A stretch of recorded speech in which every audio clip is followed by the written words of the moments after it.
Celestial greetings and happy full moon in Capricorn at this very hour. And I got my bird sitting right next to me. This little finch, little brown bird, just been hopping around at this particular moment. It's like the cosmos are just sounding off all kind of alarms. I got my light codes I'm sitting in. I got just a lot of messages when I first sat down. As soon as I sat down, I saw that 737. So I'm also getting that alignment message still hitting about this all coming to the emergence. That 3D is bearing witness to all of this. So we are emerging. We are here, 5D. This is it. 144 ascendants. And these hands of time in the cosmos are all here to help us through the dimensions of our mind. And by the way, this bird has a meaning. We looked it up while we were in the workshop, and it has to do with emotional resilience, which I'll do another video on that because that was some good information. So the message he's hopping around and giving me right now is having that emotional resilience with this full moon. This full moon in Capricorn, for those who don't know, the full moon is like this cosmic spotlight, and it's when the moon is in opposition to the sun. So the moon is in Capricorn, the sun is in its direct opposite in Cancer. So they're on that, that axis, 180 degrees opposite of each other. And the sun is our outer world, whereas the moon is our inner world. So the moon is really reflecting what is in, and the moon is also highlighting to us, where we were 6 months ago. It's reflective of where we were 6 months ago when we were in the new moon of Capricorn. So what has come to its culmination or its fullness since then, if you can think about where you were during that time of new moon in Capricorn? It represents spiritual responsibilities, practical. Capricorn is very practical. Get the work done. This is why Capricorns are usually hard workers. Get the work done. Did you achieve your goals? Practical responsibility, being responsible with what needs to be taken care of. Now, when there's an opposition, a lot of times people see that as a tug of war, but it's really a bit of tension that is to help you find the balance between the two. So we are to find the balance between that practical responsibility and emotional intelligence. Cancer is about emotions. It's very emotional. It's about the home life. And the sun is there right now lighting all the codes up for that. And so that emotional intelligence is what we're needing right now. Being that I told y'all that sacral was kind of leading the way, these light codes that are coming in, we need to feel it. But we need the balance of, as we're feeling it, there has to be some practical responsibility, which means it's also calling for accountability, right? And we have that squared with it. We also have what's squared with it? Who's in Aries? Neptune and Saturn, which Saturn rules Capricorn. So we kind of getting a little bit of extra double whammy of that call to have accountability and responsibility. Saturn being in Aries is, responsibility with the things that are coming upon us that are new. Let your no be your no. A lot of us have been feeling the stoppage, to stop it right there.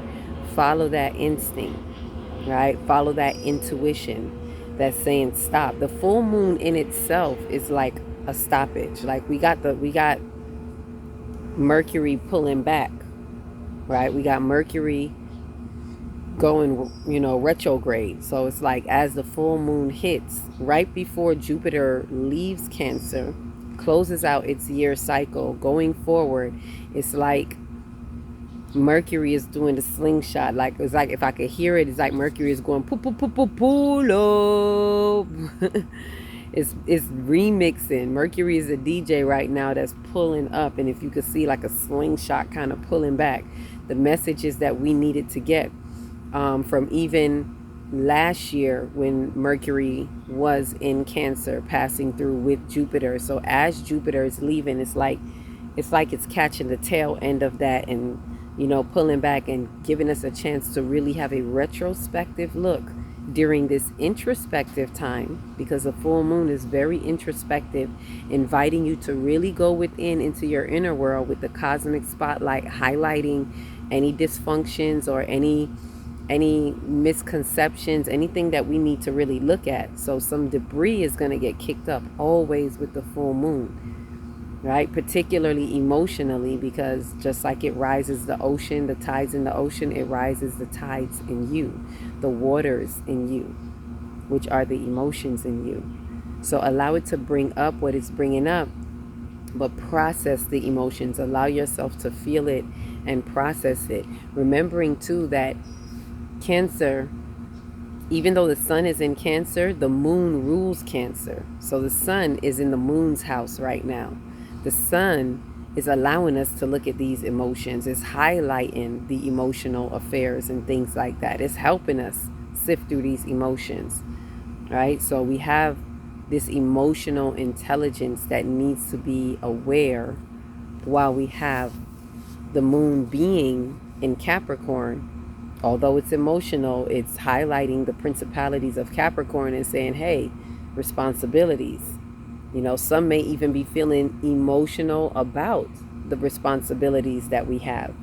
And it's for us to really get over these emotions, get over ourselves, tap in and pay attention, listen to what is happening, and allow yourself to get some rest, because that retrograde is going to have you feeling like, what?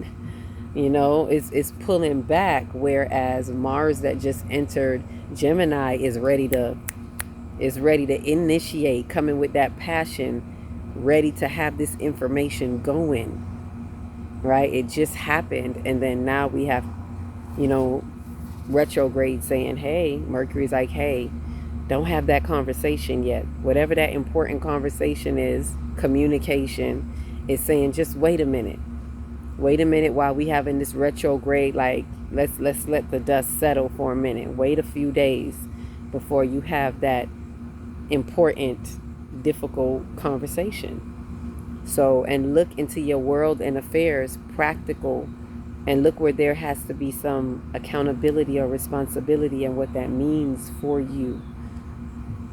So I'm about to go into this workshop. We've been tuning in to tune up, and we've been getting in through the birth charts, recognizing who you are, because we're working with the energy centers, the chakras, as well as the celestial bodies. And we really getting into that unfold our true self, because there's a shedding of that old identity. And this is a part of that. This is why we got to look at what are we responsible for. Remembering that Chiron is in Taurus, right? And where we're hearing pull up with Mercury, Chiron is coming in and going emotional damage. So especially as the emotions are getting kicked up, and it's saying, hey, look at these wounds. Look at it, and go into your solar plexus and find that humor about it, so that it is not breaking you, but you're able to basically laugh at your pain, laugh at the pain that you've had, and knowing that it has come here to teach you. For those who are in the group, you already know we transmuting. The full moon is all about transmuting. This is why I call it the full moon transmutation, transmuting from the root going on up. All of those lower densities, we cutting it up and bringing it up and releasing it out of our crown, connecting back into the ethers. But we have to transmute those blocks, especially and particularly in the lower chakras: fear, guilt, shame, and grief, which is why you see me mentioning them in this particular chakra infusion. You see that we're releasing fear, releasing guilt, releasing shame, releasing grief, because this is what we need to transmute. We need a major operation transmutation in our consciousness to help get us through this, right? So it's serious, but it's not so serious. Don't take it so serious. And this is the last one before our nodes shift. So the nodes are asking you to get the message from South Node in Virgo to North Node in Pisces, to understand. And a lot of things that's coming up is to clear out where we've had misappropriated service in Virgo, misappropriated analyticalness and being anal and stuff. It's like, let that go. That's what Chiron is helping you do. Change your perspectives.